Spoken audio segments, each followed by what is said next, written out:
Kailangan nating tumawid sa tulay na ito. Sa harap nila ay isang napakahabang suspension bridge na tinatawag na Life and Death Bridge, at ang pangalan pa lang ay sapat na para manginig ang kanyang balat. Nanlaki ang kanyang mga mata sa gulat. Hinding-hindi ko magagawa yan. Hindi siya masyadong nagpaliwanag, binalaan lang siya. Kung hindi ka pupunta, magsisisi ka. Ang taong huhulihin ko ngayon ay may malaking kinalaman sa iyo. Matapos sabihin yun, diretso siyang naglakad ng walang kahirap-hirap. Ang tulay na ito ay talagang walang kaibahan sa patag na lupa. Magpatuloy ka lang sa paglalakad. Tinakpan pa rin ni Jung Shaolyan ang kanyang bibig ng mahigpit, masyadong natatakot kahit magsisigaw. Masyadong mapanganib. Sa ibaba natin ay isang sheer cliff. Ano ang dapat ikatakot? Lumingon siya para tingnan ito. Ito ang pagkakaiba ng isang master at ng isang second-rate fighter. Ang isang master ay makikita ang lugar na ito na walang kaibahan sa patag na lupa. Hindi ko iniisip na master ka, sinabi niya, na pakiramdam ay nawalan ng gana. Tama yan, di ba? Alam ko rin yan. Ang pagiging mocked ay nagpababa ng kanyang pakiramdam, ngunit si Chalian ay gumamit ng carrot and stick approach. Pagkatapos siyang punahin, pinalakas niya ang loob nito. Ngunit man lang ay dapat mayroon kang determination na maging isang master para i-challenge ang sarili mo. Ang kanyang mga salita ay nagpalinaw sa kanyang isip, at naramdaman niyang mas matapang siya. Tama yan, paglalakad lang ito, susubukan ko. Kaya, hakbang-hakbang, sumunod siya sa likod nito, at sa isang kisap mata, natakpan na nila ang 2/3 ng tulay. Maingat na naglakad si Jung Shaolyan, hindi naglalakas loob na maglakad ng mabilis. Pagkatapos ng ilang hakbang, mas madaling masanay. Hindi ito tulad ng inakala kong mapanganib. Napangiti si Chalian, di ba? Ngunit ang ngiting iyon ay medyo masyadong mischievous. Nakalimutan kong sabihin sa iyo, may mga biglaang gust of wind dito. Mag-ingat ka. Pagkasabi pa lang niya, tumama na ito. Ang hangin dito ay hindi normal kahit kaunti. Umiikot ito tulad ng isang maliit na tornado, na direktang humihihip kay Jung Shaolyan. Ang malakas na hangin ay nagpaduyan din sa suspension bridge, na tumatangging manatiling tahimik. Ang gust na ito ay tila sadyang umaatake sa sinumang tumatawid sa tulay, at bigla siyang naangat diretso sa ere. Masyadong mabilis, masyadong mapanganib. Ang kanyang puso ay halos lumabas sa kanyang dibdib. Mabilis na sumigaw si Chalian para patahimikin siya, huwag kang matakot. Magpanggap ka lang na nakatayo ka sa patag na lupa. Inayos niya ang kanyang paghinga, sinusubukang pakalmayan ang kanyang mabilis na tibok ng puso kahit na pakiramdam niya ay frozen ang kanyang utak. Tama, yan lang. Parang nakatayo lang sa patag na lupa.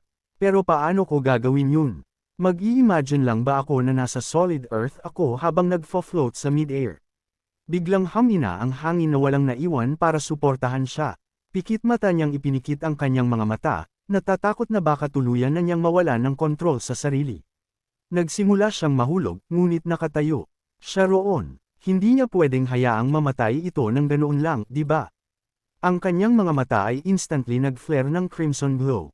Pinagsama niya ang kanyang mga kamay sa harap ng kanyang tiyan, nag-focus ng energy at nag-project ng spiritual power para saluhin siya mula sa malayo. Ang kanyang lakas ang pumalit sa hangin, na nag-cradle sa kanya habang dahan-dahan siyang bumababa.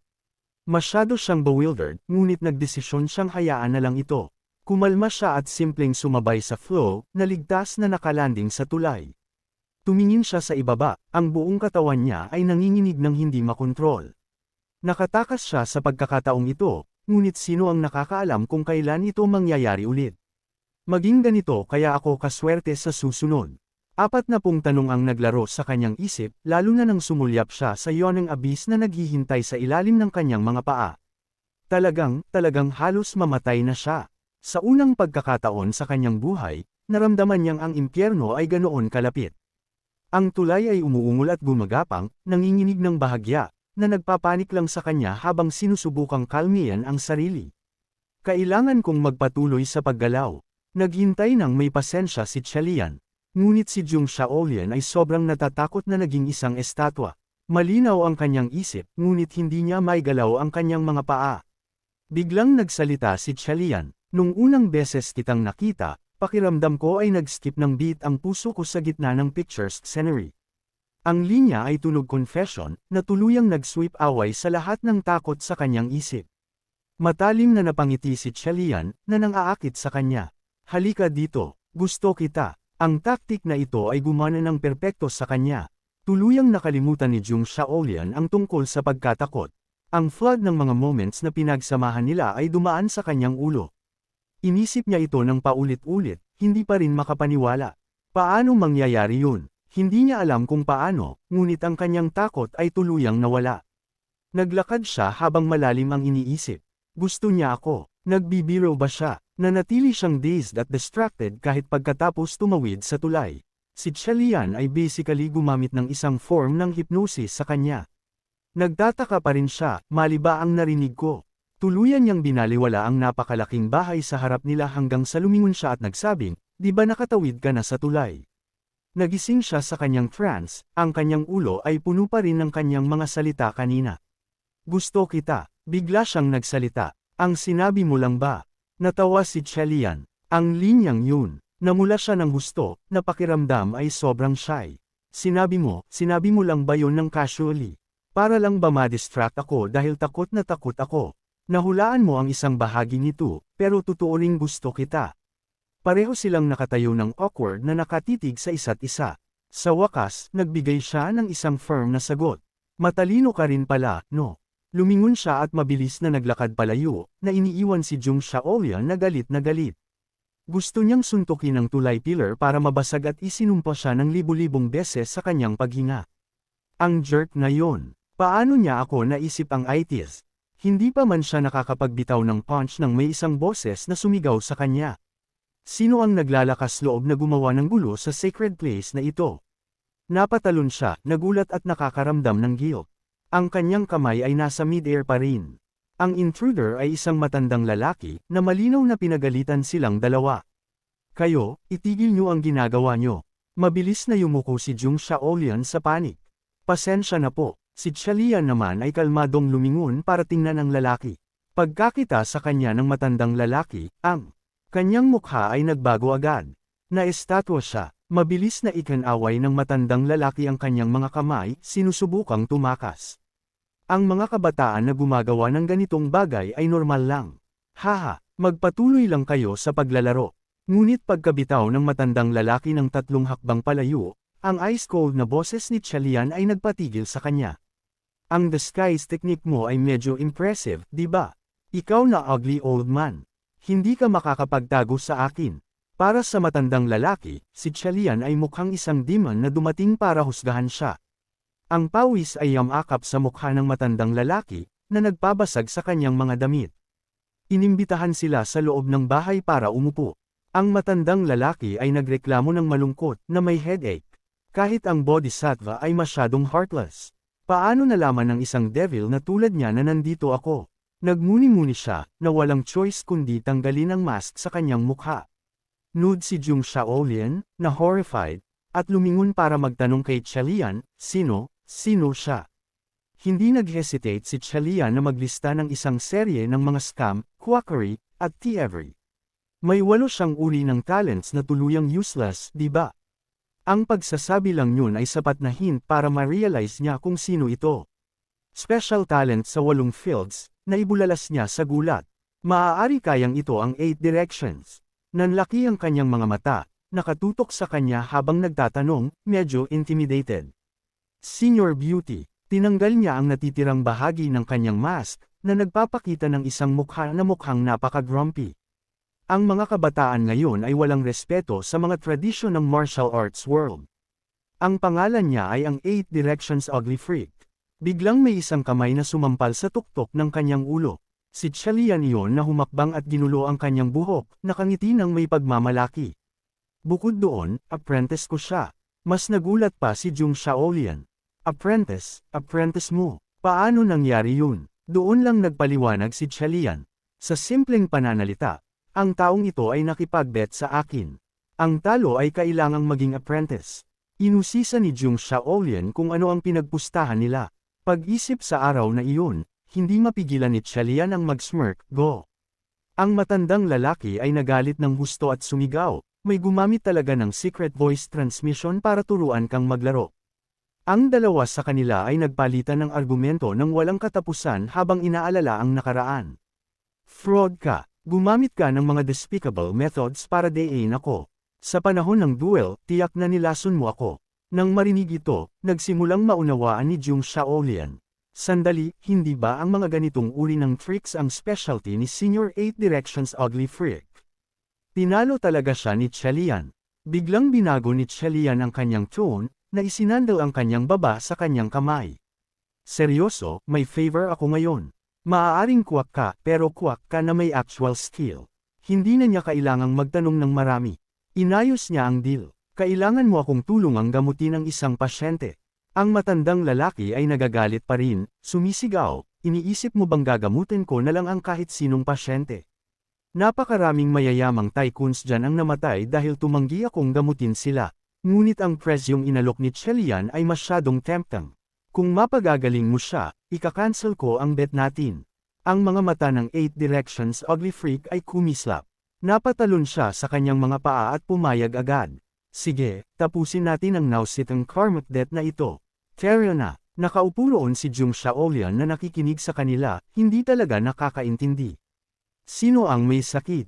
Ang mga mata ni Chelian ay kumislap ng may nakatagong kahulugan. Ang kanyang utak ay nagsimulang gumana. Nang mabilis. Paano magiging posible yun? Ang pasyenteng binanggit niya ay si Tulian. Kahit nang makarating siya sa bahay nito para gamutin ito, hindi pa rin siya makapaniwala. Inangat ng 8 Directions Ugly Freak ang kamay ng maliit na batang babae para suriin ito.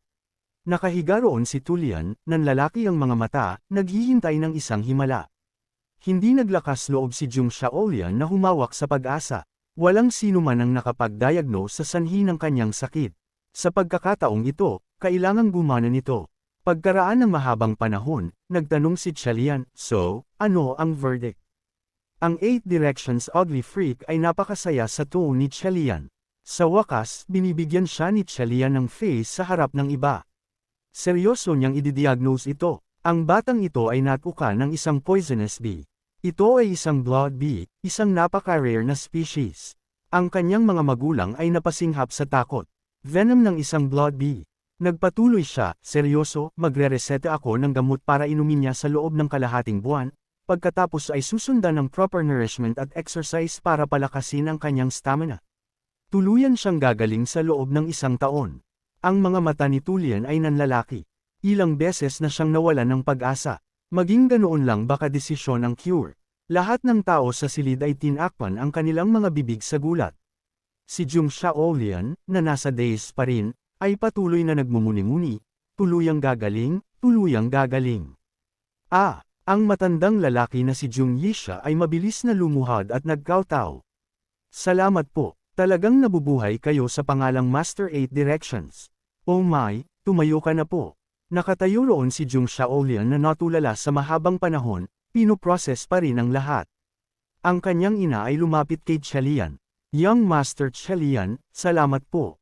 Naluluha siya sa emosyon. Ang makapag-imbita ng isang master na tulad ni Master 8 Directions dito, hinding-hindi ko makakalimutan ang napakalaking kindness na ito.